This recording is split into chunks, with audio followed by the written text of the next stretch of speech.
할렐루야. 이번 한 주간 죽으면 죽으리라 이런 마음으로 목소리가 나오지 않은 상태에서도 그렇게 시작을 했었는데 주님께 참 죄송스러울 정도로 목이 좋아지고 있는 것 같아요. 지금은 거의 한 70% 정도 돌아온 것 같은 느낌이 듭니다. 우리가 실제로 정말 주님 앞에 내가 죽으면 죽겠습니다 이런 마음으로 나아가다 보면 오히려 그 안에 더 큰 살 길이, 그 다음 스텝이 열리게 되는 역사가 나타나게 될 줄로 믿습니다. 오늘은 이제 성금요일입니다. 십자가의 전달자라고 하는 제아의 말씀 함께 나눌까 합니다. 오늘 말씀드렸듯이 성금요일입니다. 우리 주님께서는 오전 9시에 십자가에 매달리시고 오늘 성경에 제6시로 더하기 6을 하면 이제 정오가 되겠죠. 정오에서부터 바로 온 땅에 어두움이 임하게 됩니다. 제9시까지. 그래서 오후 3시에 우리 주님께서 십자가에서 크게 부르짖으시고 크게 주님께서 이제 하나님을 찾으시고 부르시고 그리고 운명하시는 그러한 말씀이 나오죠. 오늘 말씀해 보니까 정오 때부터 땅에 짙은 어두움이 임하게 되어서 오후 3시까지 짙은 어두움이 임했다라고 말씀하고 있죠. 그 짙은 어두움은 뭘 표현하는 것일까? 뭘 나타내려 하십니까? 흑암과 또 흑암 가운데 칠흑 같은 어두움, 대낮이지만 칠흑 같은 밤 같은 어두움, 그 상황 속에서 뭐 아무 일도 하지도 못하고 일손에 잡히지도 않은 상태에서 우리 주님의 외침이 크게 들리죠. 엘리 엘리 라마 사박다니, 하나님이여 하나님이여 어찌하여 나를 버리셨나이까. 그 외침이 온 땅에 울려 퍼지지 않았겠습니까? 그리고 주님 운명하실 때 땅들이 또 진동하고 돌이 터져 나오고 막 이런 역사들이 또 일어나게 됐죠. 이런 모든 외침과 흑암과 그 진동이 뭘 도대체 말씀하시고자 하신 그 이유가 뭘까? 우리 이 고난주간 때마다 다루었던 본문이지만 오늘은 특별히 흑암 그리고 주님의 외침, 땅들이 진동한 그 이유, 그 목적, 그것을 한번 깊이 묵상해 보는 시간을 가졌으면 좋겠습니다. 성경에 보니까 아모스 8장 9절에 대낮에 해를 지게 하여 땅을 캄캄하게 하리라. 이것은 하나님의 심판이 임할 것이다 라고 하는 예언의 말씀 아닙니까? 이 땅이 흑암으로 가득 차게 되었다라고 하는 것은 정말 인류에게 미칠 모든 심판이 우리 예수 그리스도에게 쏟아 부어졌기 때문에 그 심판으로 말미암아 온 땅이 암흑과 같이 어두워진 것이다 라고 성경을 통하여서 말씀드릴 수가 있을 것 같습니다. 동시에 정말 하나님 입장에서 보면 사랑하는 아들이 십자가에서 아버지의 이름을 부르면서 절규하고 있어요. 그럴 때 하나님이 그 손 잡아주고 싶지 않겠어요? 하나님이 그의 부르짖음 가운데 속히 응답해 주고 싶지 않겠습니까? 그런데 애써 그 얼굴을 외면하셨던 그 하나님의 슬픔이 그 흑암 가운데 또 배어져 나오지 않나 생각을 해보게 됩니다. 예전에 이재철 목사님께서 자기의 몇째 아들인지는 모르겠어요. 아들 하나가 높은 곳에서 떨어진 거예요. 그래서 머리까지도 손상을 입었을 수도 있고 아무튼 외상도 있고 안의 충격은 어느 정도인지 알 수가 없는데 그 외상을 꼬매려면 마취를 해야 되는데 뇌가 다친 상태에서 마취를 하게 되면 깨어나지 못할 수 있다는 거예요.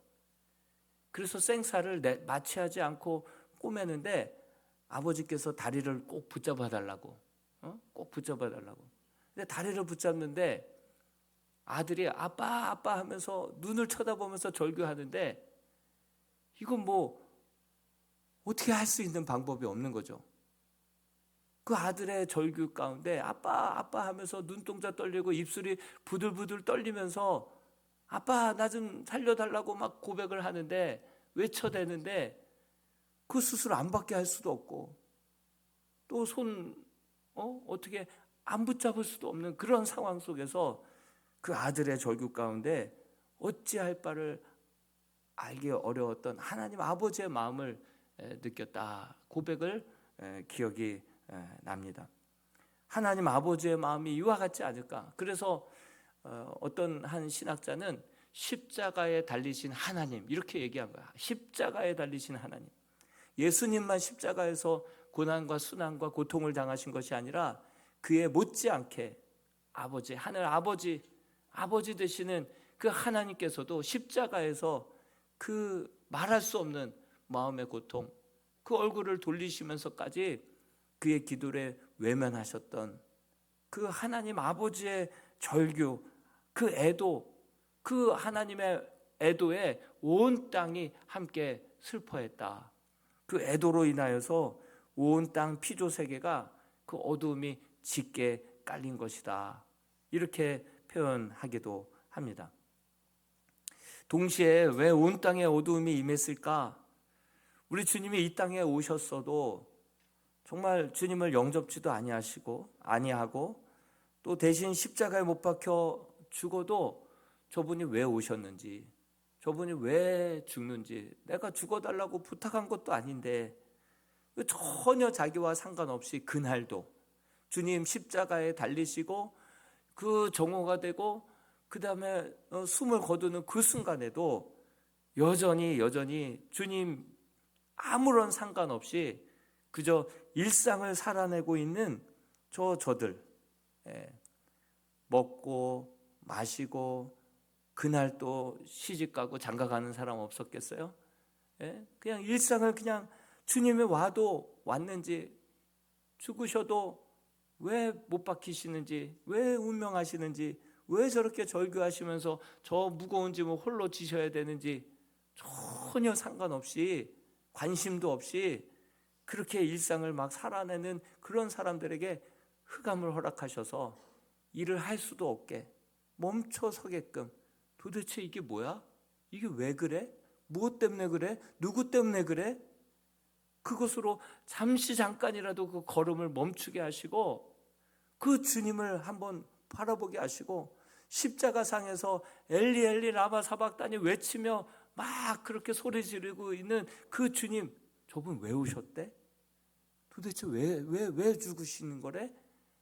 이렇게 그 발걸음이라도 잠시 멈추게 하시고 그 주님 앞에 집중하게 하기 위하여서 그 주님께서 어둠을, 대낮 같은 낮에도 이 칠흑 같은 어두움을 허락하셔서 모든 하던 일 할 수 없게 만들고 잠깐 중단하게 만들고 생각하게 만들고 그 세상을 깨워주기 위한 하나님의 그런 방법 아니었을까라고 하는 그런 생각도 한번 생각해 보게 됩니다.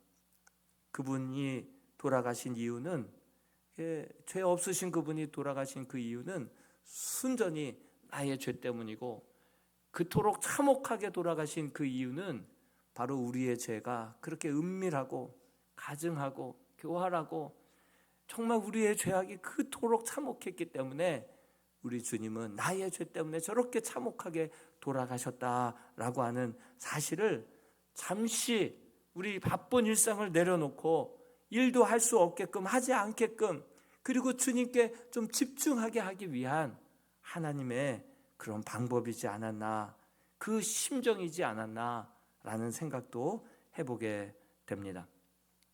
우리 주님께서 외치십니다. 엘리 엘리 라마 사박다니. 근데 엘리가 아람어로 엘로이예요. 엘로이.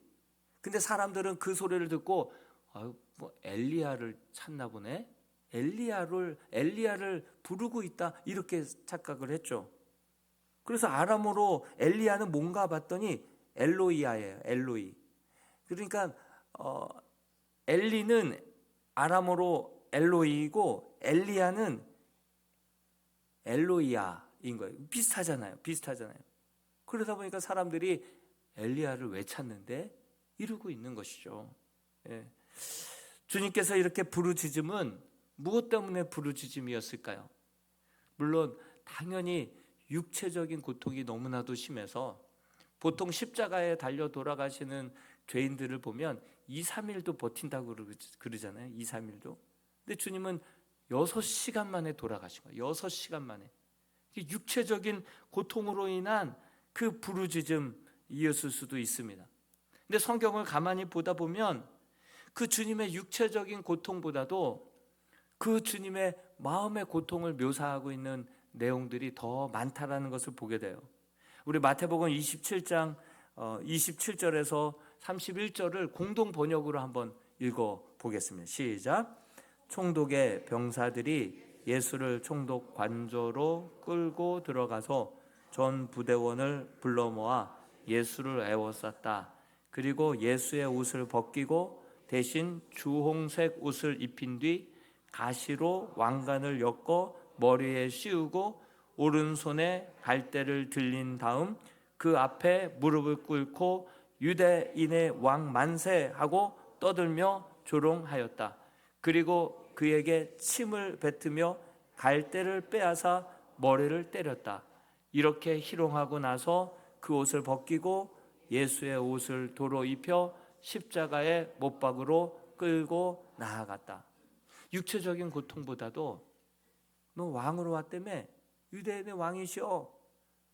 그래서 가시 면류관을 씌우고 그를 들고 있던 막대기로 때리고 침을 뱉고 그렇게 희롱하고 조롱하고, 어떻게 이 보면 육체적인 고통으로도 주님께서 6시간 만에 운명하셨지만 그 육체적인 고통보다도 더 심한 고통은 수치와 멸시와 조롱, 그 수치심으로 인하여서 얼마나 평생 씻을 수 없는 많은 고통을 느끼듯이 우리 주님이 당하신 고통을 성경은 어디다 더 포커스를 두냐면 그 마음의 상처, 수치심, 모욕감, 멸시감, 그것을 받으셨다라고 이야기하죠. 또 종교 지도자들은 어떠했습니까? 마태복음 26장 67절에서 68절에도 공동 번역에 보면 그들은 예수의 얼굴에 침을 뱉고 주먹으로 치고 또 어떤 자들은 뺨을 때리면서 그리스도야, 너를 때린 사람이 누구인지 알아맞혀봐라, 그러면서 조롱했다는 거예요.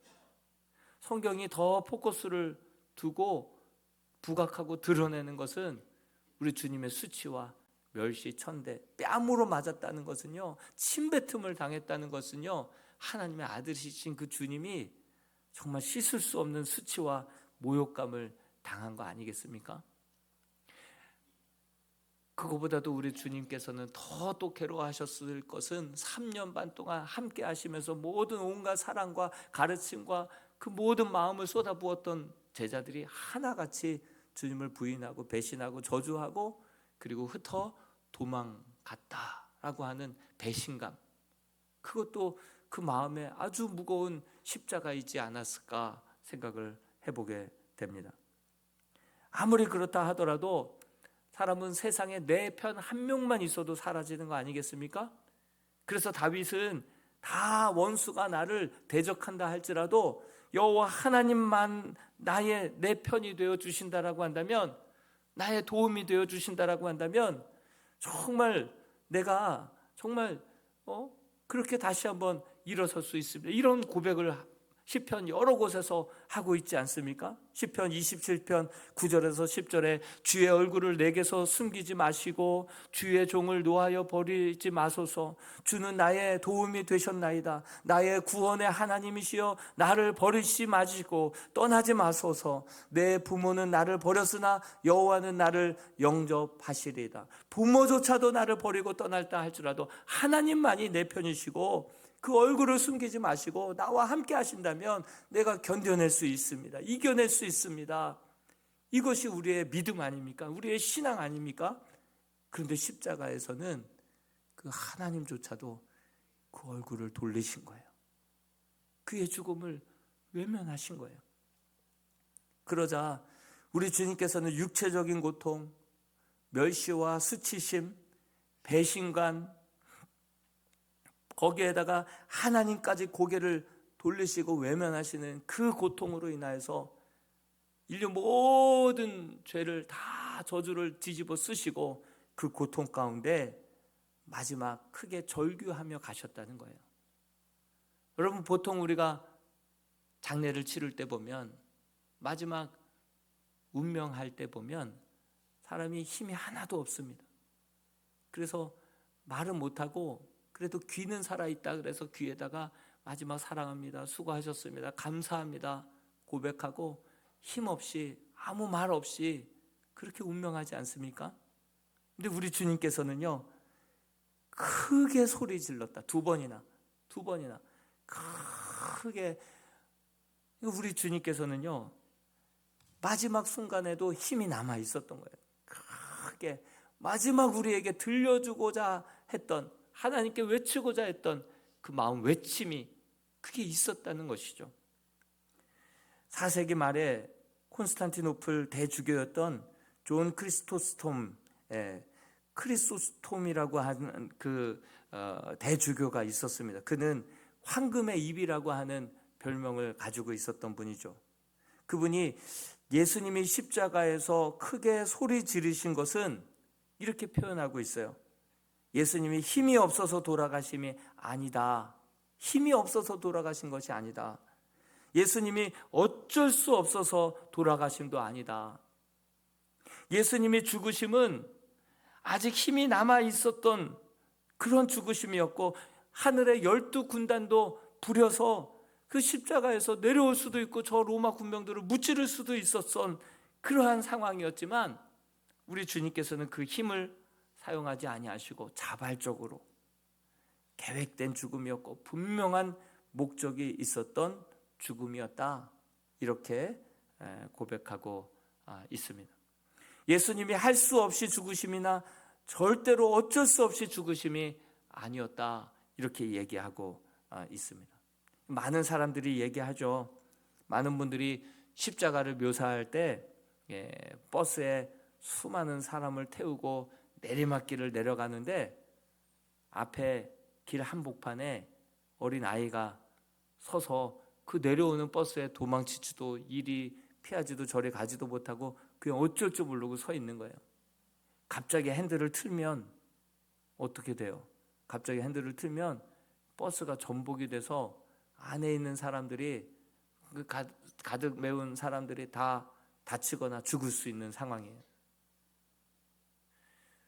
그 아이를 그냥 치고 지나가자니 그 아이는 반드시 죽을 수밖에 없는 상황이에요. 그래서 이렇게 해야 되나 저렇게 해야 되나 어쩔 수 없이 운전자는 무엇을 선택합니까? 그대로 돌진하게 되죠. 그리고 그 아이를 치고, 그리고 가까스로 그 버스는 멈추게 되었죠. 그 무사히 살았던 사람들은 아무래도 그렇지, 자기 산 거는 생각 못하고 아무래도 그렇지 이런 어린 아이를 이렇게 칠 수가 있냐고 그러면서 비난하는 사람들도 있었고, 버스 밖에 사람들도 비난하는 사람들이 있었지만, 그 운전수가 달려가서 그 아이를 끌어안고 울잖아요. 그 아이는 바로 그의 운전수의 아들이었다. 그래서 그 운전수의 아들, 그 운전수는 어쩔 수 없이 그 아이를 칠 수밖에 없었다, 이런 얘기를 하잖아요. 그러나 이 존 크리소스톰은 어쩔 수 없이 돌아가신 것이 아니다. 우리 주님이 피할 수 없어서 돌아가신 것도 아니다. 이것은 만세전에 계획된 일이었고 이미 작정한 것이었고 그 목적을 가지고 우리 주님 십자가를 지신 것이다. 기꺼이 우리를 살리기 위하여서 기꺼이 우리 주님께서는 이 십자가를 짊어지신 것이다. 힘이 없어서 돌아가심도 아니야. 어쩔 수 없이 돌아가심도 아니다. 우리 주님은 자발적으로 기꺼이 만세전에 계획된 죽음으로 우리 주님께서는 그 십자가를 짊어지시고 기꺼이 돌아가신 것이다, 이렇게 이야기하고 있습니다. 여러분, 이 흑암, 이렇게 많은 사람들에게 우리 주님이 왜 죽으셨는지 한 번쯤은 가던 길 멈추고 한번 생각해 보라고, 돌이켜 보라고. 외치고 있는 외침 아닙니까? 우리 주님의 절규, 나의 죽음이 어쩔 수 없이 당하는 죽음이 아니라 너희를 살리기 위한 나의 죽음이었다 외치고 있지 않습니까? 휘장이 갈라집니다. 그로 인하여서 한 명이라도 백부장이 이는 실로 하나님의 아들이었구나 깨닫는 역사가 일어나게 되는 것이죠. 여러분, 우리가 이 사순절 주님의 고난주간 성금요일을 맞이하여서 이 땅은 여전히 먹고 마시고 시집가고 장가가고 그저 그냥 일상을 살아가되 예수님이 이 땅에 왜 오셨는지, 왜 죽으셨는지 내가 부탁도 하지 않았는데 왜 시키지도 않은 일을 해놓고선 내가 이렇게 했다 이러고 있느냐, 그러면서 사람들이 무관심하며 조롱하며 그냥 지나가는 사람들 너무나도 많습니다. 그러나 저와 여러분들이 주님의 십자가의 전달자가 되어서 주님이 왜 오셨는지, 왜 죽으셨는지, 무엇 때문에 저렇게 하셨는지, 무슨 목적을 위하여서 어쩔 수 없이가 아니라 기꺼이 저 죽음을 선택하셨는지, 그리고 다시 사셨는지를 저와 여러분들이 주님의 십자가의 전달자들이 되어야 할 줄로 믿습니다. 어제 박관준 장로님, 갑부의 아들로 태어나서 넷째 아들이었지만 형이 다 죽는 바람에 모든 재산을 다 물려받았고, 아버지도 일찍 떠나고 어머니도 일찍 세상을 20살에 돌아가시면서 모든 유산을 한꺼번에 다 받다 보니까 사람들이 뭐 돈 많고 명예 있다고 행복합니까? 그걸로 다 탕진하고 죽을 병에 걸렸을 때 가까스로 선교사님을 통하여서 또 꿈을 통하여서 예수 그리스도를 믿고 이제는 내가 사는 것이 아니라 내 안에 그리스도께서 사시는 것이다. 그래서 의수를 연마하고 의사가 되어서 가는 곳마다 병원, 그 옆에 교회를 세워서 복음을 전하다가 하나님 앞에 정말 누가 나를 위하여서 갈고, 이 시대 신사참배와 일제시대에 누가 나를 위하여서 갈고 할 때 주님, 나를 주님께 산 제물로 바칩니다. 순교도 그렇게 결단하고 다짐했던 박관준 장로님에 대해서 말씀드리지 않았습니까? 하나님께서 어느 날 그를 인도하시는 거예요. 그를 통하여서 일본 요나와 같이 니느웨 성에 가서 회개하지 않으면 이 성이 멸망하리라, 이것을 전하게 될 것이다 라고 하는 이제 사명을 부여받은 거예요. 그런데 자기가 어떻게 일본에 가서 어떻게 회개하지 않으면 이렇게 신사참배를 강요하고 이러한 모든 강압적인 이런 부분들을 온전히 회개하지 않으면 그가 히로시마 원자탄 폭탄 투하돼서 사람들이 막 죽어나가는 모습까지도 다 본 거죠. 회개하지 아니하면 유황불로 심판을 받게 될 것이다.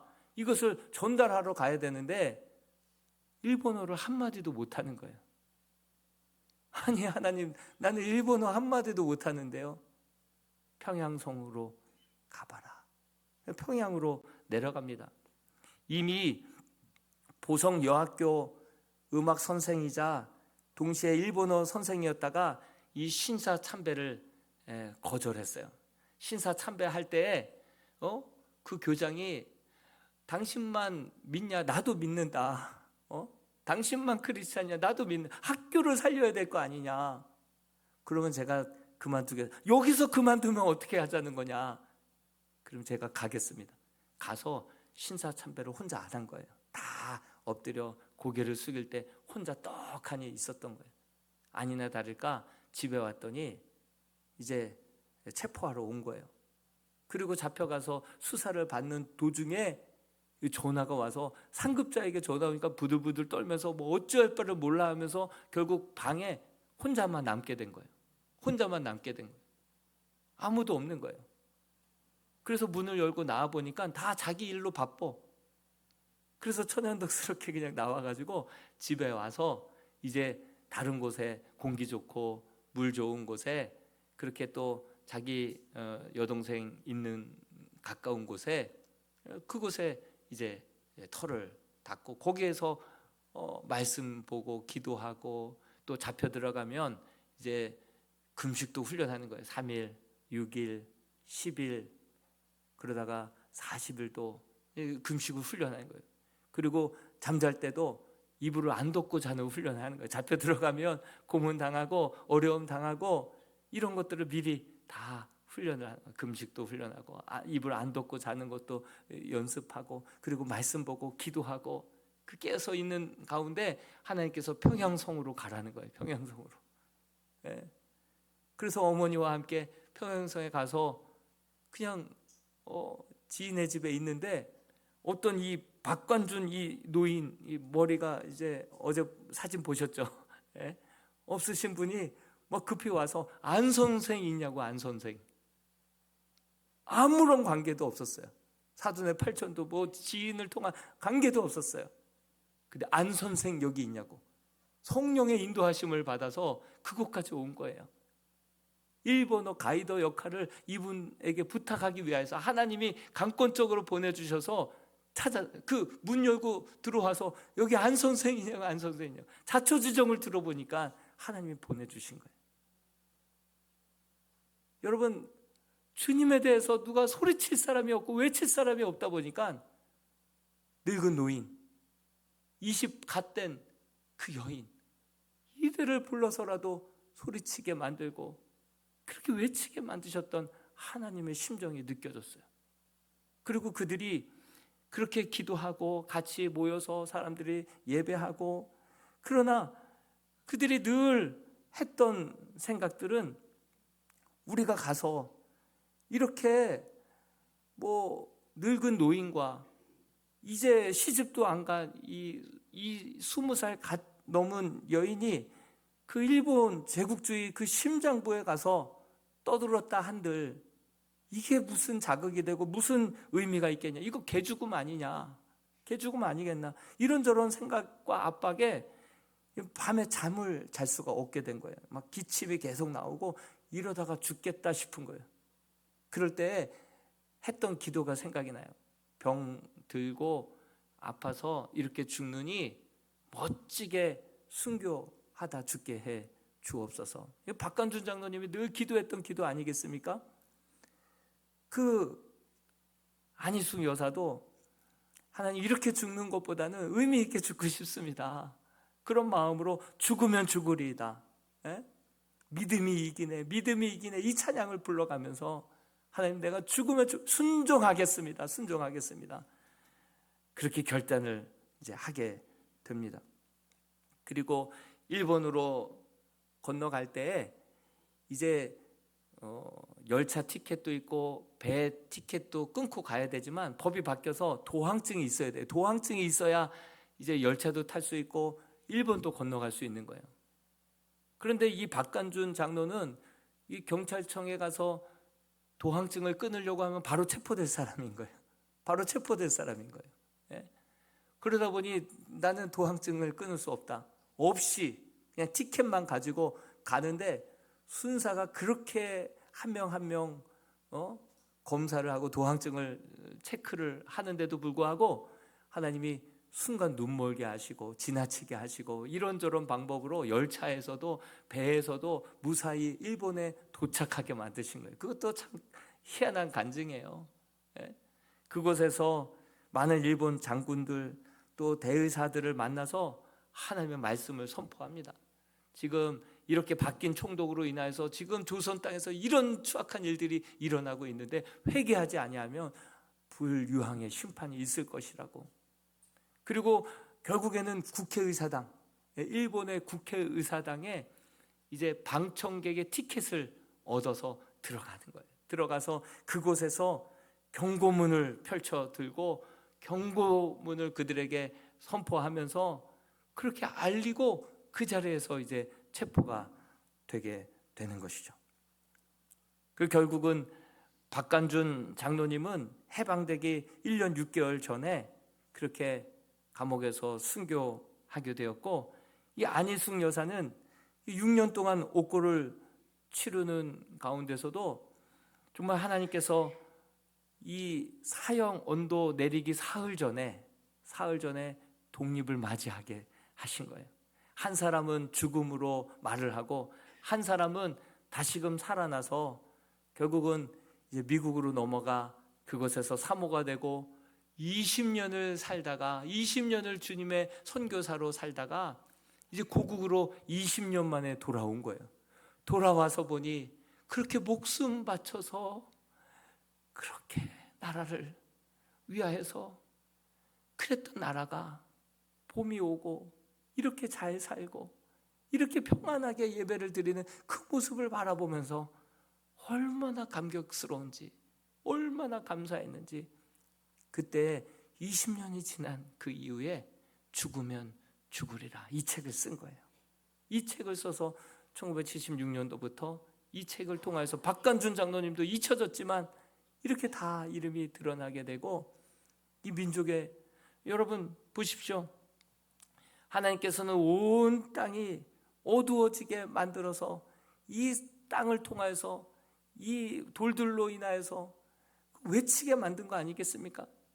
70로 훨씬 넘으신 이 노구, 일본 말도 하지 못하는 이제 갓 스물 된 이 어린 영혼을 통하여서라도 외치게 만들고 하나님의 놀라우신 말씀 살아계심을 선포하게 만드시면서 정말 우리 주님의 그 마음은요, 십자가의 전달자로 살아서 주님이 이 땅에 와서 죽으시고 다시금 부활하셨음에도 불구하고 아무런 상관없이 먹고 마시고 놀고 시집가고 장가가고 있는 이 땅을 향하여서 다시금 돌들로도 외치게 하셨던 우리 주님께서 저와 여러분들을 통하여서 마지막 십자가의 전달자로 살기를 원하시는 분이 우리 하나님, 우리 주님인 줄로 믿습니다. 그런 마음으로 왜 흑암이 임했는지, 왜 돌들이 진동을 하고 이렇게 휘장이 갈라지고 이런 역사 가운데 한 영혼이라도 백부장이 돌아오기를 원하셨던 하나님 아버지의 마음, 그 심정을 우리가 마음에 새기면서 우리 또한 이 시대에 하나님은 찾고 계십니다. 십자가의 전달자들을 이 시대에 찾고 계실 때 주님, 내가 주님의 그 십자가의 전달자로 서게 해 주옵소서 간절히 고백하며 결단할 수 있는 이 새벽이 되었으면 좋겠습니다. 우리 같이 한번 이 찬양 부르시고 함께 기도하며 나아가겠습니다. 십자가의 전달자, 이 찬양 함께 부르겠습니다.